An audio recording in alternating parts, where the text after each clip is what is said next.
Hola, ¿qué tal? Vamos a ver un video con un ejercicio de hidrostática en el que comparamos dos situaciones. Acá aparentemente van a faltar datos, pero a pesar de eso, comparando situaciones vamos a poder calcular lo que nos piden. Vamos a leerlo. Un líquido se encuentra en equilibrio, o sea, en reposo, dentro de un recipiente de sección uniforme, cuya base tiene un área de 60 centímetros cuadrados. La presión hidrostática sobre el fondo debida al líquido es de 0,3 atmósferas.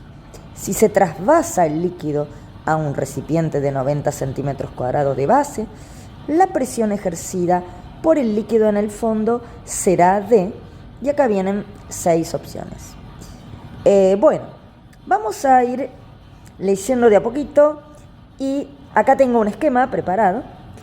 Fíjate, primera situación. Primero me hablan de un líquido que está en un recipiente de sección uniforme.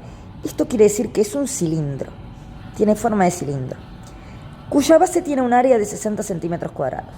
¿Sí? Sería la superficie de la base, que es igual a la sección del recipiente. Bueno, la presión hidrostática sobre el fondo debida al líquido, esto es solo debido al líquido, es de 0,3 atmósferas. Acá por eso le puse delta P, porque sería la variación de presión debida al líquido.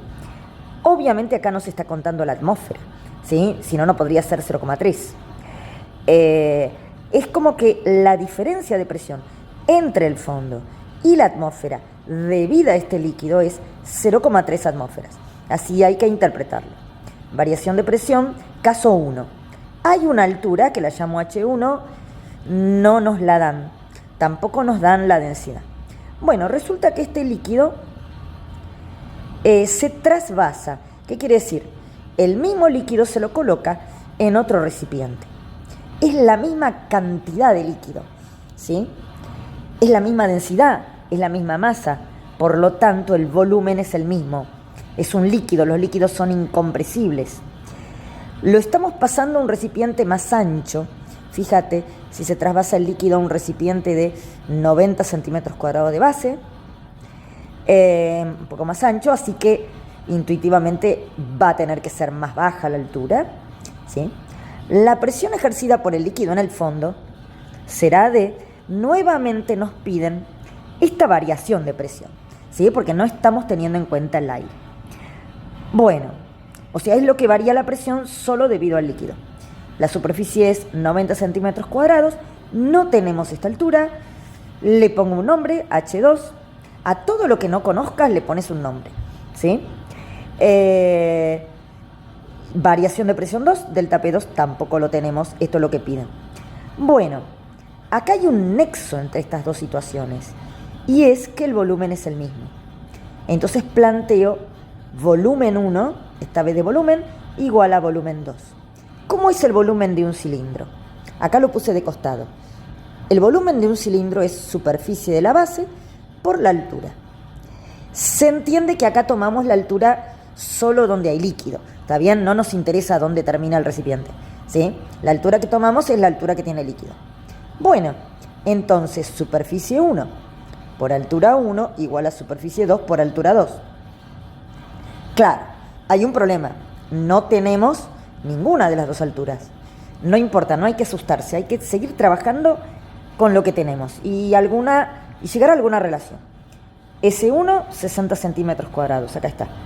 Por H1 igual S2, 90 centímetros cuadrados. Por H2. ¿Qué hacemos ahora? Y simplificamos algo. Los centímetros cuadrados se va un 0. No tenemos las alturas, pero podemos despejar a una en función de la otra, para tener una relación de alturas. Nos queda que H2 es 6/9 de H1, ¿sí? O sea, que esto cancelando es 2/3 de H1. Claro, no tenemos ninguna de las dos, pero bueno, a esta relación la llamamos asterisco. Y vamos a ver si después la podemos usar. Por ahora, a ver, con esto no podemos hacer nada por ahora. ¿Qué otra cosa podemos plantear? Tenemos que ver cómo usamos este dato de las 0,3 atmósferas. Y para eso usamos el teorema de la hidrostática. que nos dice que una variación de presión entre dos puntos, ¿sí? Sería entre este y este, es igual a la densidad del líquido por la gravedad en módulo por la diferencia de altura entre esos puntos. Este delta P1 lo tenemos, acá está, es 0,3 atmósferas. La densidad no la tenemos. G sí la tenemos. H1 no la tenemos. Y bueno, reemplazamos esto y lo dejamos por ahora acá. Ahora tenemos que hacer lo mismo en el segundo, ¿sí? Variación de presión es densidad por gravedad por altura 2. La densidad no la tenemos, pero es la misma que antes, porque es el mismo líquido. Entonces nos queda densidad por gravedad. Esta variación de presión no la tenemos, esto es lo que piden. Densidad por gravedad. Y en vez de poner H2, lo que podemos hacer para relacionar las cosas es poner esta relación a la que habíamos llegado antes. 2/3 de H1. Bueno, lo reemplazamos y ahora tenemos esta formulita y esta. Ahí hay varias incógnitas, pero lo que tiene de bueno es que solo tenemos productos y que hay cosas que se repiten. Densidad, la misma. G, la misma G. H1, acá tengo la misma H1. Eso puede hacer que sea práctico dividir las ecuaciones. Ahí se van a cancelar. Vamos a hacer esta dividido esta. Lo hago en ese orden porque en realidad yo quiero calcular esto.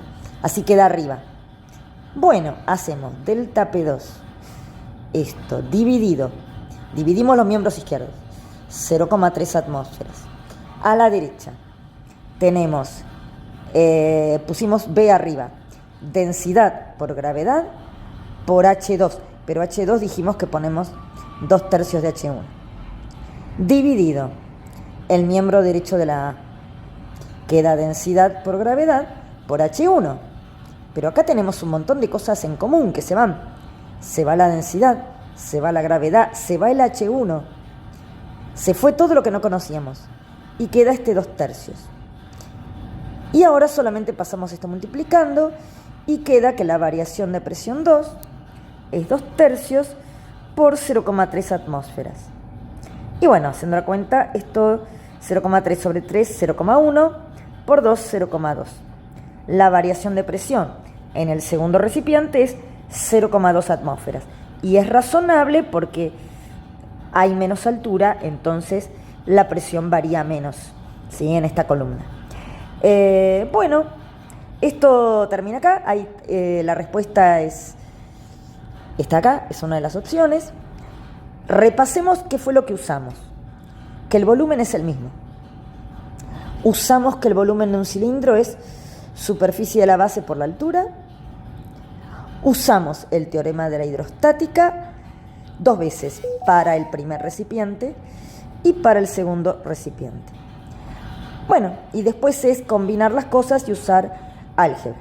Bueno, espero que se haya entendido y si no, pueden seguir consultándolo.